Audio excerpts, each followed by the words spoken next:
乡亲啊，咱回头来看这个郭文铁位于台北大楼的办公室，一透早嘛，互检调来搜索。黄珊珊一透早嘛赶到场来坐镇。啊，郭文铁的妈妈一听到后生phòng搜索是真激动。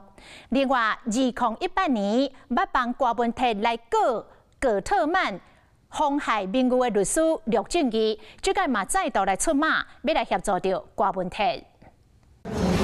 早起8点11分，检调人员直接到台北大楼民众党主席郭文铁的办公室，不过还未有人上班，未当入去。8点47分，黄珊珊到位，门还未开，正紧张，赶紧打电话。10分钟后，民众党副秘书长柯富赶紧来开门，想要到警报声一直弹。 检调人员总算会当入去，超过2点钟，伫早起10点48分左右，摕走2台电脑主机甲规大箱的资料。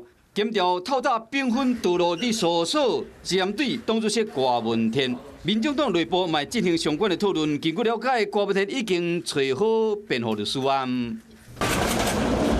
律师陆正义为郭文铁办公室摕资料行出来，2018年就捌替郭文铁告这个高特曼妨害名声，即马又搁协助郭文铁，即马郭文铁都要面对司法的调查，因老母非常的激动。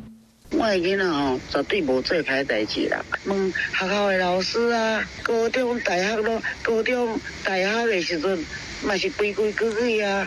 就算伫学校品行第一，但过即马敢有牵涉不法的代志，都要交由检调人员去调查。